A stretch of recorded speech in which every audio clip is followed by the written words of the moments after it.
Hey fam, it's Dre. And And summer.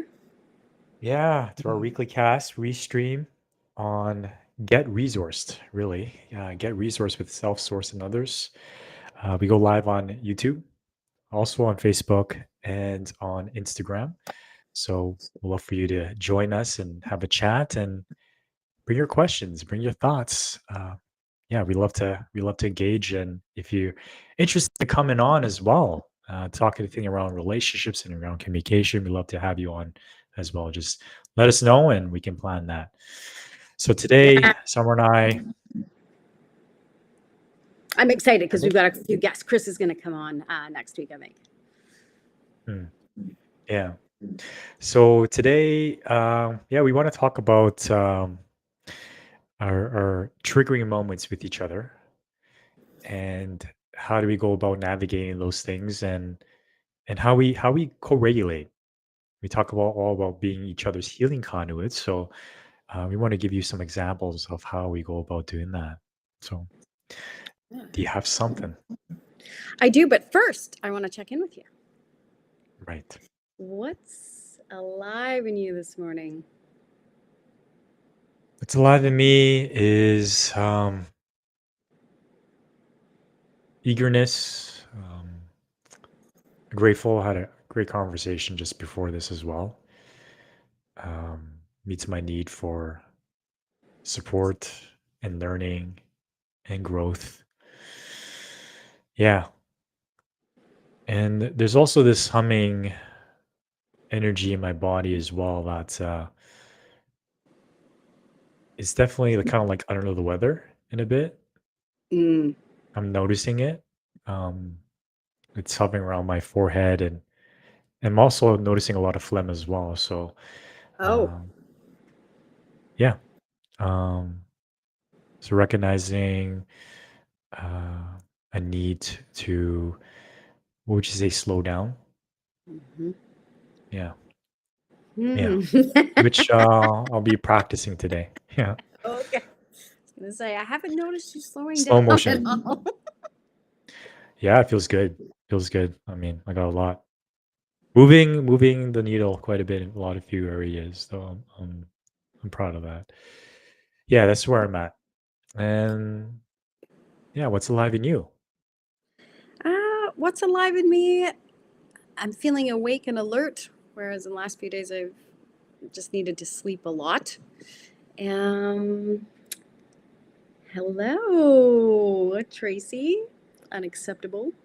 Um, I'm feeling I'm feeling excited for our conversation actually.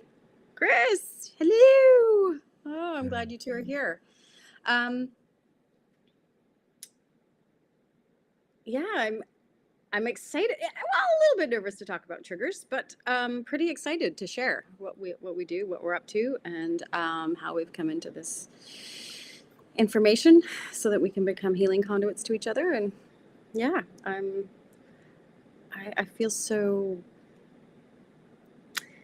I keep using the same word, equanimous, and I can't even pronounce it. It just feels like this beautiful balance of equality and curiosity and growth, which I'm really loving. So that's what's alive in mm, me right now. Triggers are awesome. Yeah. okay. Well, Tracy, Chris, we'll ask you guys the same question since you're here. What's alive in you right now? How are you feeling? What are you noticing in your body? Curious. What's alive in you right now? You can pop it in there and we'll get back to it once you answer. All right. Yeah. Triggers. What do you So remember? triggers.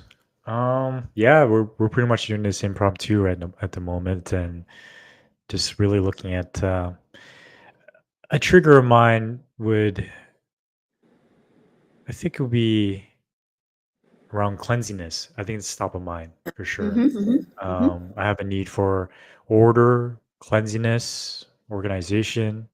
Guess that's within order as well. There's also a need for efficiency as well.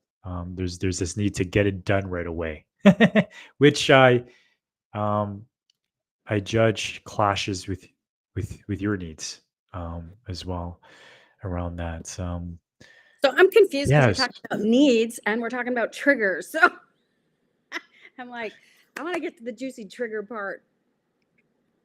Yeah. So What the do the the needs have to do trigger. with triggers, anyways? Mm. Yeah. So the trigger is when the kitchen.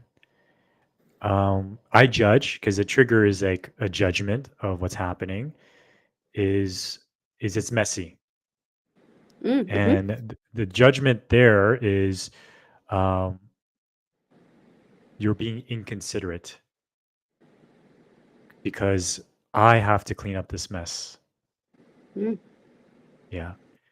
And so what happens is this charge builds up and it becomes this duty to, and the judgment's cleaning up after your mess. Yeah. So I'm saying that out Cool. No, loud. What's, say all the yeah. judgments. This will be fun, actually. Okay, say even more. Go for it. Yeah. So it's more like this feeling of, it's not even a feeling, it's a judgment of oh man, I gotta do all the work. There's more work for me to do. And it just seems like you're not being supportive of me. You're not being considerate of me that I'm the one that has to clean this up. And the judgment I have is like if I was cooking, then I'd make sure that I cook and clean along the way, right? Mm-hmm. And that causes me to feel frustrated, irritated, annoyed, and then resentful, Mm-hmm. right? While I'm doing it, right? That's Right. what's alive. Yeah, yeah, and that's what's present. Okay. So if I hear you have a need for support, for cleanliness, and I also hear Mm. you have a need, and I know you like my cooking. I love it. So for those of you that know, Dre doesn't cook. I do all the cooking. And what's super interesting about this and about judgment and triggers is that we make all these assumptions. Because I remember one day Dre came in and I had some things out on the counter and he put it back in the fridge, but I was preparing it and thawing it to put in the soup I was making. So he made an assumption that it was messy and I hadn't put something away, but what I was doing is actually making sure it was ready to be cooked. Um, and what's super interesting is I often clean up many things and dishes that he often doesn't notice. And so I'm curious as I'm saying that, because there was a few things a few weeks ago, like the bananas and other things that I made room for in the freezer, and you didn't realize I'd done any of that. And so it's so interesting how our judges um, come out and make these assumptions about the other person, um, and can't ask in the moment. And this is where we're compromised. We were talking about compromising, where people are like, "Oh, well, I'll let it slide. I won't ask for what I need. I'll have to have a win-lose situation here." Um, and I'm curious how that ties into that. If you feel like you compromise half the time, that's curious. I've never had this conversation with you Yeah. before. I mean, yeah, we're just flowing with right now. And yeah, like using that example, like cleaning up the kitchen and then making an assumption that you left it out. And the assumption was, oh my God, like the judgment is you're forgetful, you're lazy, right? But then there was really no communication around that. I could have communicated to you and said, "Hey, babe, is this supposed to be out? Just get some clarity, right?" But I Mm, didn't. I put it away and made an assumption, and which causes me to be triggered and have all those negative thoughts and negatively charged emotions, right? Which didn't serve me or you, and you felt it in the space. And it's interesting because when I'm in judgment mode, when I'm making what we call judgments, evaluations, interpretations, assumptions, analysis, I don't see what you did well. I didn't see what you did. I only see what you did wrong. yeah. That's why it's a judgment, right? It's like it's so easy for me to recognize when I'm in that state of judgment, when I'm triggered, to see what's wrong with the other person. And what comes out of my mouth is a judgment of that. it's so easy for me to say, and I would say anybody who's in saboteur mode, what they say next is usually negative language, right? Judgment language. So it's so easy. And I'm saying this is that it's okay. That's what happens when I'm in saboteur mode and judgment mode, right? So I just want to say that just to normalize that. Um, yeah. I like what Chris, and we're gonna get. I love you guys. You guys put all these information about how you're doing, right and wrong, or duality and not truth. That's so right. Yeah, I cook, you clean, but you want me to clean when I cook. I can go into, well, what are you Yeah. doing, and how are you contributing then if I have to do all the cleaning after I cook? Yeah, so then it requires a conversation, right, to Yeah. happen, like to clear up those assumptions and to make up to create new agreements based on that. So the next time I see something on the counter, I've been down the episode of like, oh, the judgment and having these negatively charged feelings, and then realizing, oh shoot, I was totally out in La La Land. Next time I'm going to ask you, is this Mm. supposed to be out? Right? It's course correcting, right? The next time, let's say you were to cook, because yeah, we do have an agreement. You cook, I clean, right? I gotta recognize that because you told me in a place where I'm not triggered, where you actually do clean when you cook. You actually do put away dishes. You actually do wipe this thing down and do that, right? Which I didn't notice because my judge was out judging what's off, what's wrong. So when I can come into that with that awareness, I can be more considerate. Oh, right. And be less charged about that, right? Just like when you told me how you like to have pockets of workspaces of your stuff laying around. And for me, that used to be a really trigger of mine because I like things to be clean and organized. It creates a sense of calmness for me, right? So until we didn't have that conversation, I was just triggered and judging you for being messy, right? Being disorganized, right?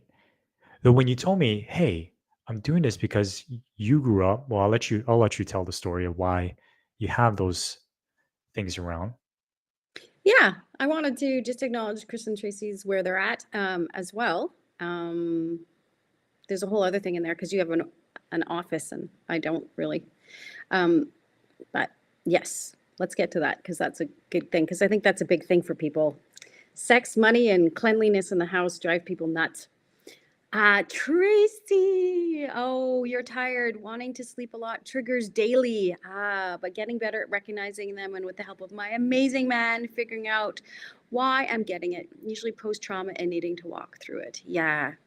So, how do we do that in the moment? That's a really good question. Yeah. Triggers are opportunities to heal. You're right.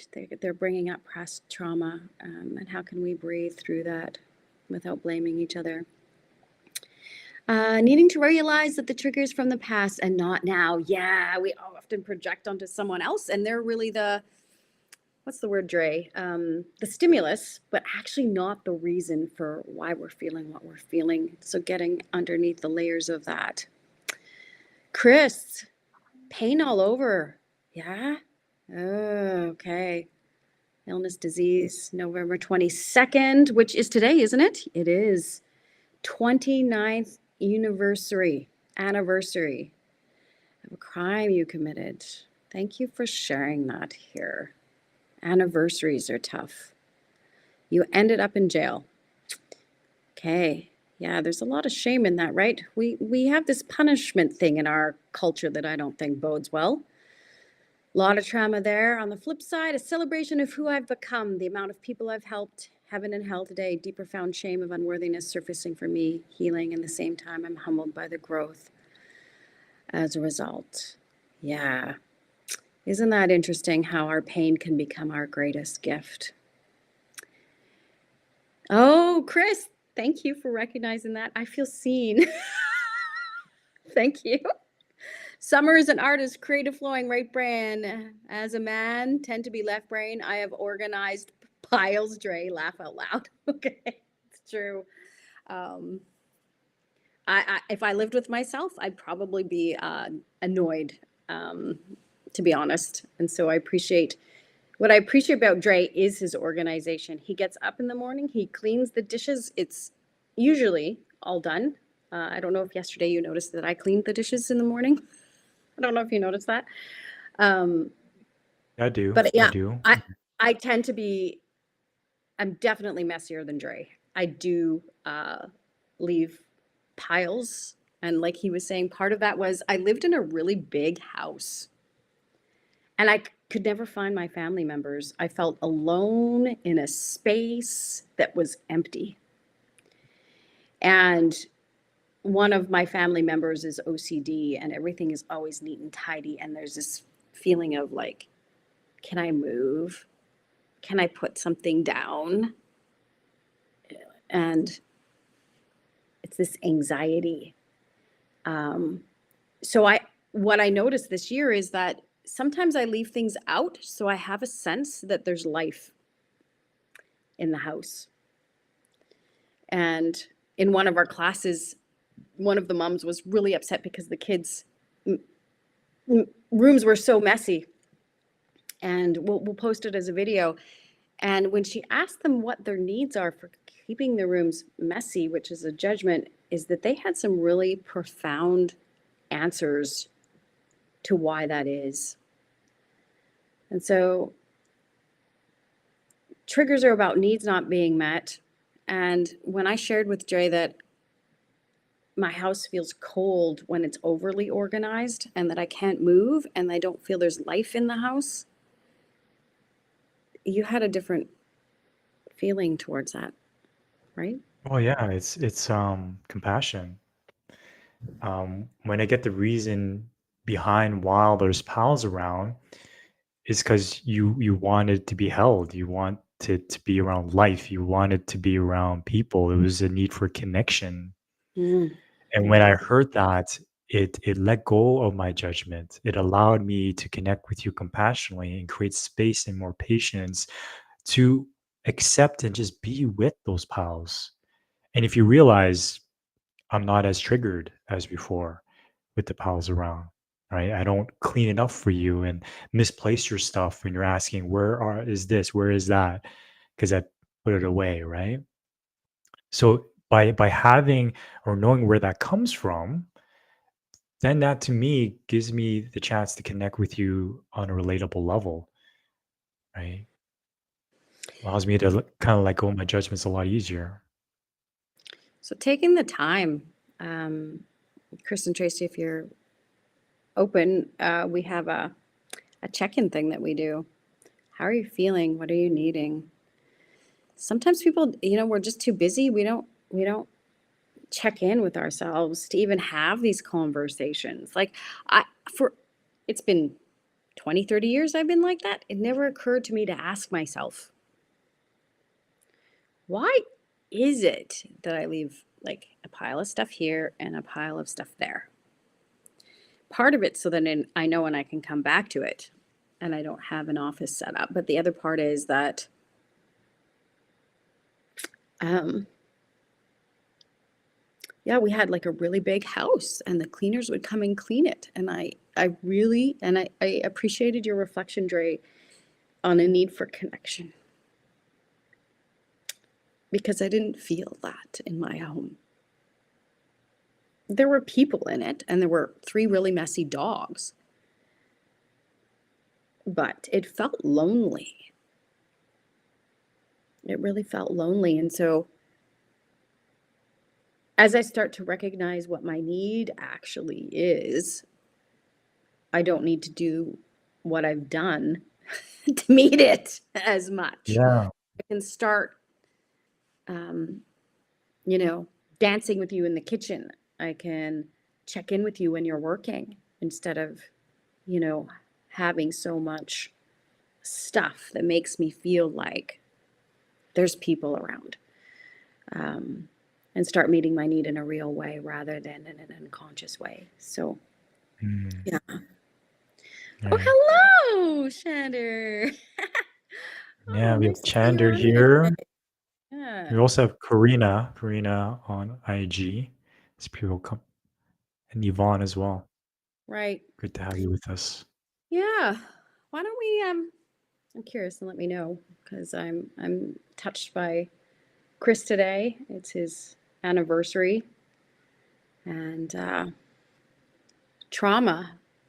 Um I know triggers happen because there's been trauma. There's some really strong triggers I know that we've seen in our relationship that have been brought up. Um, with sometimes seemingly really um, innocuous things like water bottles and mac and cheese.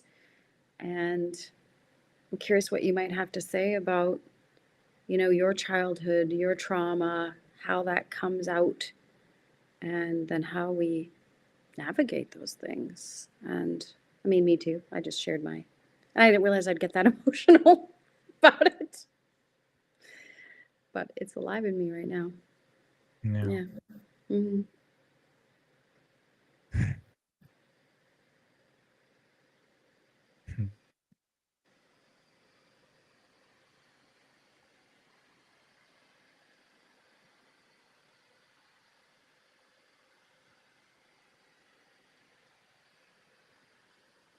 How are you feeling right now?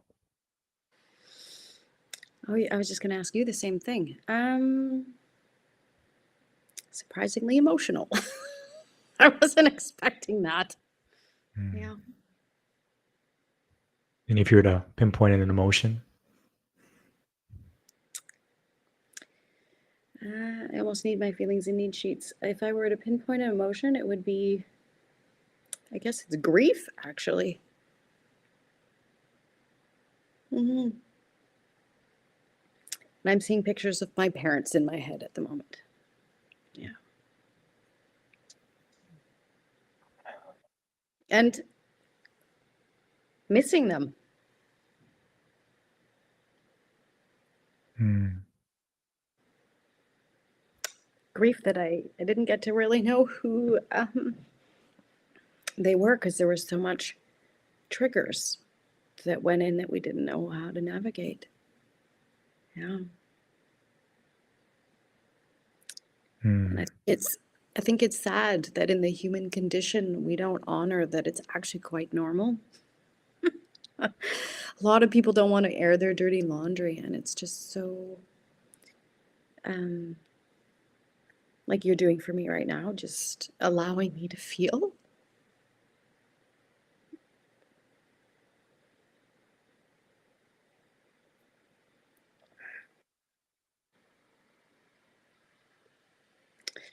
You know, without yeah, judgment and going, oh, you're too emotional, you're too whatever it is, right? There's none of that. Um, mm. and I love that, babe. Because it really allows me to see you for you. Um, mm, and I get to see behind the mask. Um, I really get in touch with myself. As I'm touched by you, I'm touched by me mm, because I can relate to that. I can relate to being at home and how we would celebrate holidays at different people's houses and not with each other.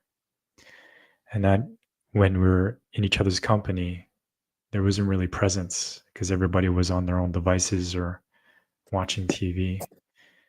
And I see that you so deeply yearn to be in touch and connected to your mom and dad in such a way that it's real, it's authentic, that you really know them behind all that. And for them to know you the same way. Yeah. And that brings up a lot of grief. Yeah. I see that. yeah, Christmas.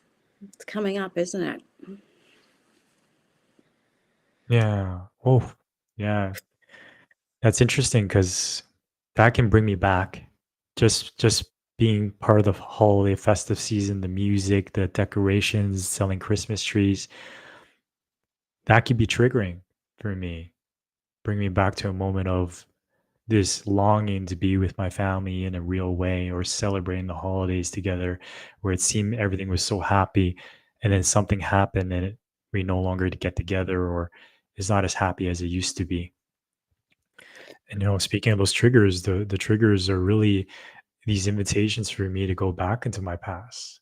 Yeah, I can regulate in the moment.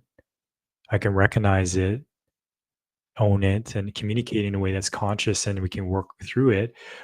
Though for me to truly heal from it, I gotta look back into my past.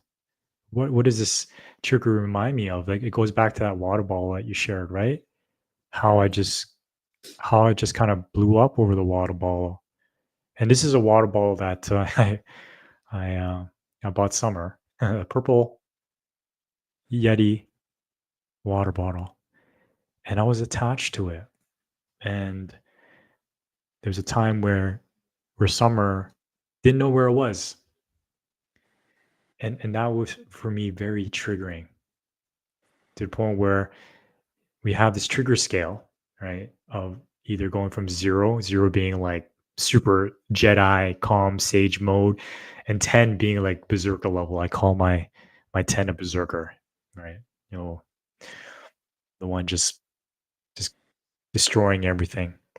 So just hearing that, and perhaps I was running at a 6 or 7 already behind the scenes, but it definitely brought me to a 10. Hearing what? I asked him. I Well, actually had the yeah. feeling. I felt he was off, and I just to give everybody context, I felt there was something a little bit off. We all know there's always something off, and we don't know how to talk about it. And I just said, "Are you upset about the water bottle?" And all of a Mhm. sudden, you could see Dre. He's like, "I'm out of 10." And I was like, "Whoa, what? What the heck?" Anyways, go ahead. Yeah. Yeah, because it brought me to a moment where growing up, I had to make sure that I take care of my things. If my dad bought something for me, I better not lose it. And there was a reverence of things and materialistic things that I projected onto this water bottle that I bought this for you, so you better take care of it. If you lose it, this is my judge. You're being disrespectful. And where does that come from? It comes from when I was a kid, when my dad bought me something and I damaged it. I lost it, and I'll get punished verbally and physically. And how So did you that charge was still present, which means I haven't dealt with it, right? how did you feel in those moments as a kid? And oh, scared, nervous, anxious, very vigilant, hyper vigilant. If I got something, I'd be very appreciative. That's the energy that I got. You know that I better be grateful, and I Mm. was, right. There's a lot of things that my dad gave me that I really love him for. I still do love him very much. It's just that in those moments where I would lose something, it was met with punishment. It wasn't met with love and acceptance. And so then I carry that pattern unconsciously to you when you lost that water bottle. And it's still the thread that's there. And is that truly giving? I can judge myself for that. Is that truly your gift when I'm still attached to it? That you should treat it a certain way because it came from me? So definitely, it definitely was a wake-up call into a past, right? So these triggers are invitations for me to go back in and where does this come from? Wow, why am I so activated and reactive in this relationship? It's so easy for me to point the finger to you, right? Yeah. But then it's my stuff actually. It's just a stimulus, like you said. Yeah, so I'm curious because Tracy says too, I've never actually sat quite long enough to acknowledge my childhood. How did you sit with that in that moment? Because you had to think about it, right? And I know you journaled quite a Mm. bit, and I think you went through what you were feeling. And so just curious, Yeah, how did I mean, you with your arrive support, at that? yeah, with your support, I don't recall if you did an inside out session with me. or to help me drop me in. I don't think I did Um, that day. okay. Though I've had experience because you helped guided me and dropped me into my body and connected to it. And so I never forgot that, as if like I was shown the way. So I knew where the way back was and I Mm. was able to connect to it. So it's just a skill that I was able to hone and practice to be able to look at my trigger and I can do it so quickly now and see where it comes from, just like that. Though I didn't start that way, I needed to create space for me. Summer holding space for me. Uh, you guided me through inside out process a few times in the past. So by having the familiarity of that path and journey, I was able to drop in and connect to the past. So just through practice. Yeah. Yeah. Right. Maybe we should explain that a little bit. Hey, um, and Tracy, thank you. Yeah, I couldn't remember a lot of my childhood either, and um, it's through relationships that we're given the opportunity to remember those blocked emotions. Um, yeah, poverty, alcoholism. There's a lot of it. Um, Sexual abuse, really common. I had a family friend who came and babysat us and gave me a bath when I was 3. I forgot about it until I was 24. And I was terrified of bathtubs. Like, didn't want to be in them until I remembered, and now it's my safe space. And how is it safe to go back there to know that we're not overwhelmed? Sometimes it is the need for someone to lend us their nervous system.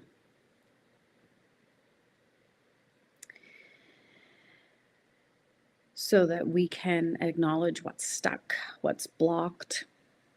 And what inside out is going into the energy of our body. There's some people talk about somatics and things like that. Um, it's about acknowledging the language that our body speaks, and for everybody it's a little bit different. But it is about taking that time, not only to acknowledge our childhood, just and what's funny is in a triggered moment, what it is, and a lot of people, well, I don't want to go back to visit my childhood. Like, why would I dredge up all that trauma and talk about it all again?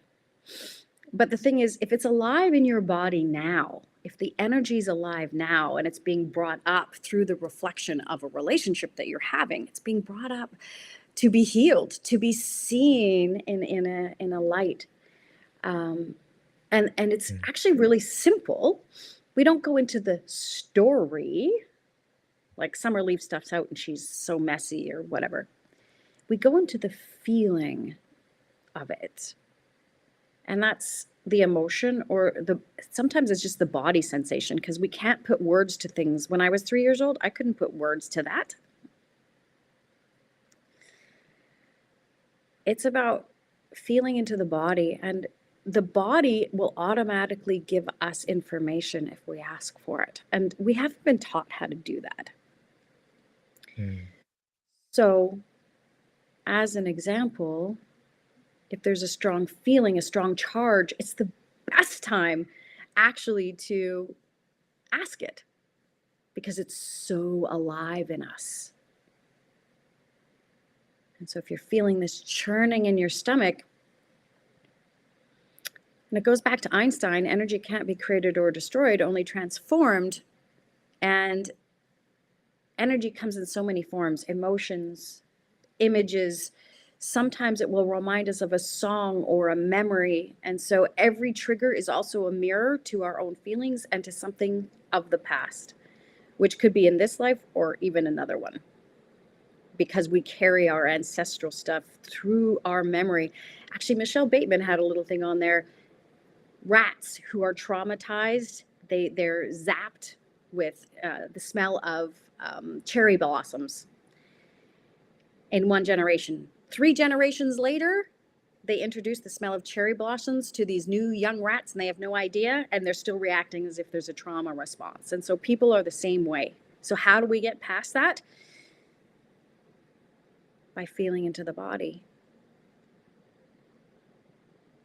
And the thing Yeah. is, with energy, it just moves. As we can sit with it, acknowledge it, it moves. And it gives us so much insight. And I can't go into it, describe all of that, but Dre, like you said, as you get to know how to navigate, and you also have someone else, like Dre did for me, oh, just let yourself feel that. There's no desire to fix or help me or give me advice. I just get to acknowledge what I'm feeling and sit with it, which is a lot of what our childhood or our child selves didn't get. We didn't get to be held. We didn't get to be acknowledged. We didn't get to express our feelings because they were bad. Mm. And this is where the secrets come in, right? And we repeat the patterns because we hide it all. Yeah. We're only as sick as our secrets. Yeah. We're only as sick as our secrets. Is that what you just said? Mm-hmm. Oh, I've never heard that before. Huh. So true. We're only as sick as our secrets. Huh. Yeah. Mm. And that's not to say you tell everybody your secrets, because some people aren't prepared to share their own, but Right. And it's a matter of safety too, to be in a space where it can be held without judgment, right? Because I'm judging myself, I'm judging other people. I can judge the shame that I have that keeps me in place. Though I know that, like, looking at myself and looking at the past, it was scary. oh yeah. It's very fearful to look in the past. I don't want to look at that. I'm done with it. I'm moving on. I'm moving forward. I tell myself I can rationalize myself out of anything. But here's the beauty of it. When I look in the past, I look at it from the lens of who I am here today. Right. And if I'm in a place where I'm not judged by it or fixed, then I can look at it from a place of neutrality and compassion for myself and my experiences. And when I look back to the past and it makes sense for why I behaved the way I behaved because this came from this particular thing, I can begin to free myself from that. And then I have compassion for my dad or for my mom because they're human. They're Yeah, human. like Chris says, the human messiness. I Yeah. like what Chris It- said. You said you could rationalize anything. He's like, I spent so much time spiritually bypassing. I didn't take the time to honor and feel my feelings. Yeah, a lot of people in the spiritual realm, right? Let's get enlightened. Oh, it's all good. It's all light. Well, and I remember once having a lady in a group. She was like, nah, I'm done with that dark stuff. I don't want to look at the dark side of light chases. I don't want to look at any of that stuff. I'm just about the light. And I'm like, light casts a shadow when something gets in its way. It's the nature of light. You can't take it out. It's impossible. It's an interesting thing. Chandler. Amplifying emotions with ourselves and just feeling so much can be released. It's important to look and feel the opposite of the same emotion as well. So that, I'm not sure I understand that. So we can, so neither can trigger us. Oh, I see. Yeah, sometimes using exaggeration so you can really get familiar with something is really playing with the energy. Sometimes we're so serious and we're always trying to fix it and get rid of it and make it go away. It's like curiosity, exaggerating it, feeling the opposite. As long as you're in your truth about what's really true for you in the moment, that's when it becomes healing. Yeah. So, what would you say are some steps to for people to um, look at their triggers differently and start to hold space for that? What would you say? Mm. Like, what would Well, be Good place to start with that. First, acknowledging it's the human condition, that it's absolutely normal. There's nothing wrong with you. Even if you throw stuff, even people who've murdered people, there's nothing wrong with them. And I know some people are like, oh, well, that's just, how could you even say that, Summer? But Marshall Rosenberg, in his book Speak Peace in a World of Conflict, and he's got a book, The Surprising Purpose of Anger. He works with people in jails and things like that. And some of you may have seen the videos going around, Step Inside the Circle. When people start to stop and realize what they're feeling and what they're needing, they're like, oh, if only I had known that before, I wouldn't have felt so triggered. I wouldn't have done what I did.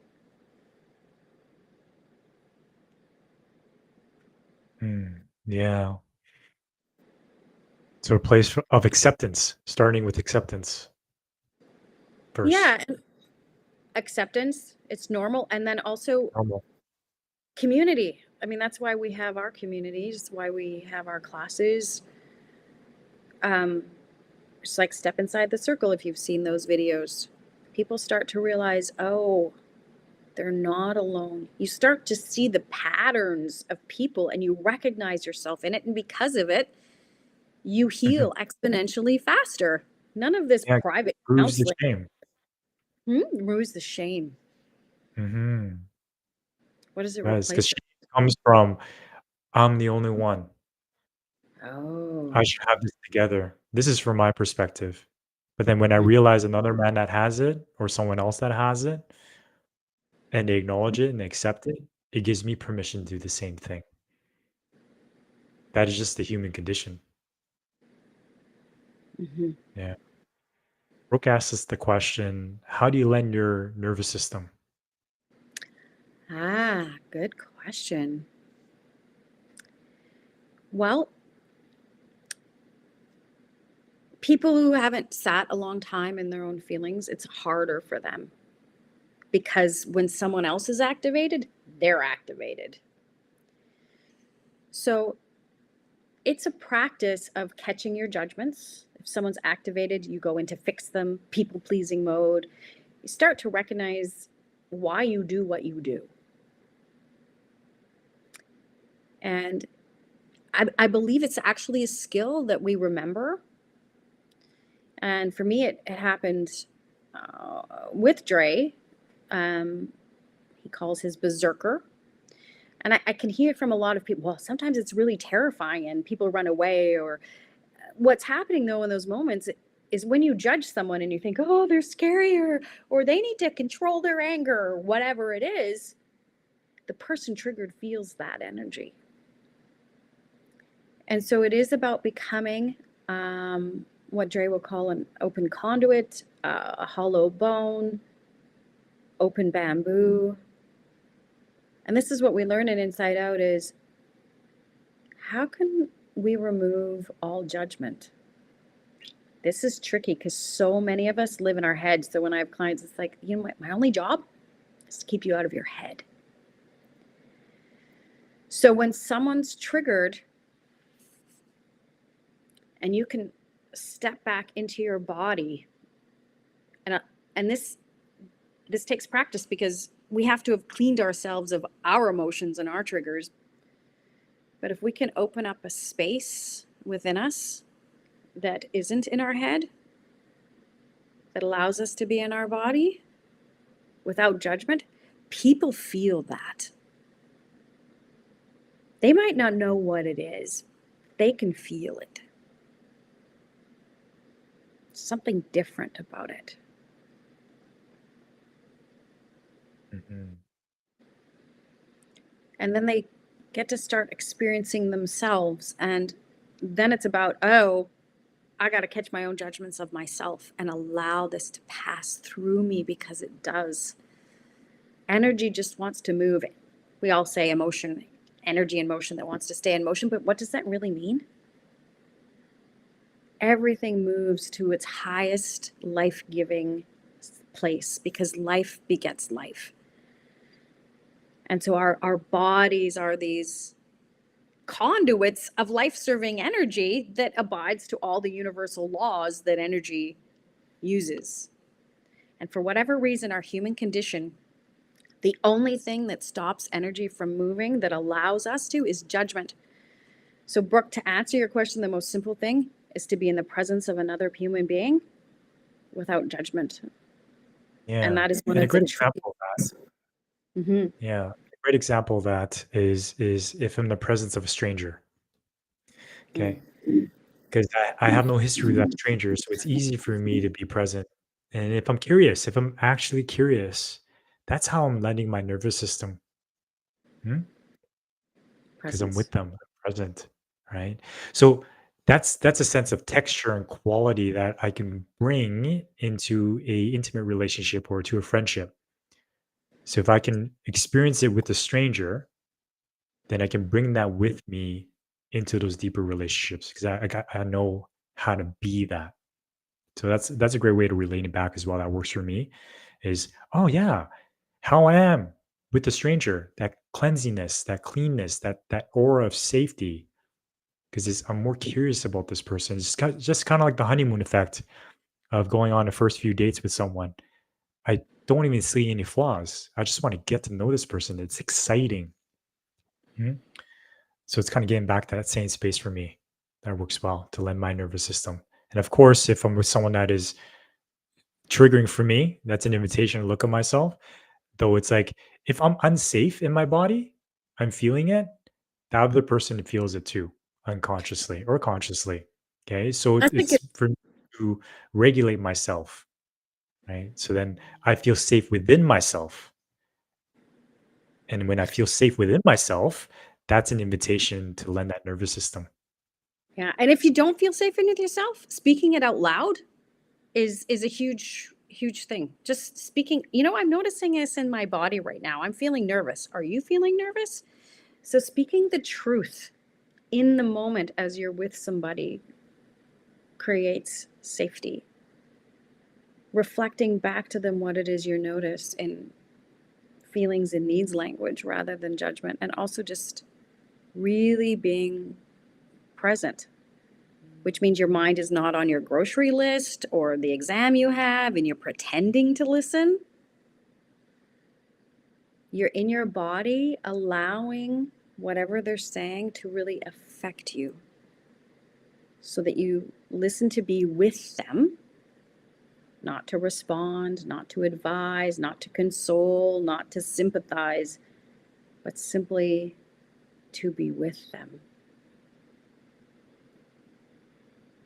Yeah. A great practice is to practice with friends and even with strangers, and I come across that presence, and then working my way up to um, the people that are I call my Jedi trainers. Because when there's an active charge, when there's resentment, when there's unresolved things, I judge for myself. It's a lot more difficult to listen to be with.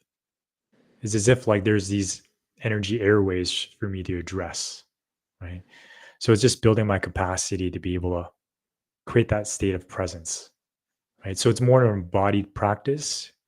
Like it could say, yeah, listen to not respond. As level one, listen to respond. Level two, listen to understand. Level three, listen to be with. I'm like, oh, I got it. Here's the trick. My mind gets it, but my body doesn't. Hmm? It's time for me to seep this into my body. So it requires an embodiment practice to go out there and then practice checking in with myself, breathing, slowing things down, being curious, noticing my judgments. Oh, I am judging right now. Oh, interesting. Switching to curiosity in the moment. Yeah. Yeah, and there's lots of opportunities in the world to learn how to switch. It's not an instantaneous thing because that's all we've been taught most of our lives is to judge and criticize and condone and advise and help and fix. That's the paradigm we're switching out of. Mm. True listening is an act of extreme courage. We risk everything by fully and completely listening. We may actually be changed. And the ego sometimes, yeah, loss of self, loss of identity. Yeah, you're right. It feels like a death of self. Mm-hmm. It does. If I let go and just allow myself to be curious about another person, what does that say about me? In a lot of conversations, we're asking ourselves, who Mhm. am I? What does this mean about Yeah, me? Yeah. yeah. Let go of the need to be right. One of the first conversations I had with Andre, he said to me,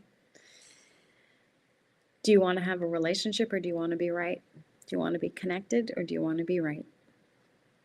And that doesn't mean you compromise and give up what you truly feel and what you need. It's just that you don't have a desire to be right. You know that right is as many people as there are on the planet. And you're Mm, really curious about how other people perceive the world. You want to know. mhm, But the thing is about knowing how someone else perceives the world, so many people take offense and they're not willing to let go of how they perceive the world. mm. Chris here says some of the most powerful healing I've experienced by people is who have truly, fully, and completely listened and heard me. Mm. Some of the most powerful healing I've experienced by people who've truly, fully, and completely listened and heard me. So true. Because being heard is indistinguishable from being loved. When someone is heard, ah, it's like I'm validated. You get me. Now I can move on. Thank you. I can be Yeah. open to other possibilities. Hmm.